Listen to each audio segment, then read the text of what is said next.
اور ہمارا ایمان ہے، ہمارا یقین ہے، یہ وسیم رضوی نام کا آدمی جس نے قرآن کے ساتھ دشمنی کی ہے، جس نے اللہ کے ساتھ دشمنی کی ہے، انشاءاللہ یہ کتے کی موت مرے گا، یہ کتے کی موت مرے گا، اس کے جنازے کو قبر نصیب نہیں ہوگی، اس کی لاش کو قبر نصیب نہیں ہوگی انشاءاللہ۔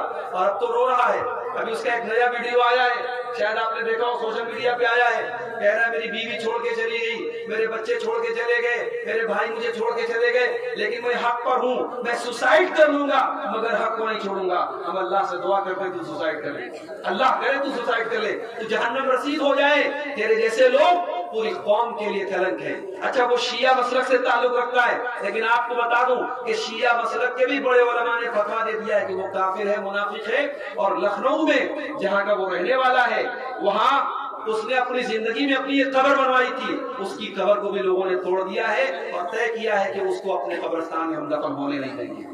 میرے بھائیوں، بڑی پرانی تاریخ رہی ہے، اللہ کے گھر کے ساتھ دشمنی کرنے کے لیے ایک یمن سے لشکر چلا تھا، ابرہہ نام کا ایک بادشاہ تھا جس نے یمن میں بہت بڑی بلڈنگ بنوائی تھی اور کہا تھا لوگوں سے کہ خانے کعبہ کا حج مت کرو، میرے اس گھر کا طواف کرو۔ لوگوں نے سبق سکھایا اور ابرہہ کے بنائے ہوئی اس نقلی کعبہ کے اندر جا کے پاخانہ کر دیا، لیٹرین کر دیا، ٹٹی کر دیا۔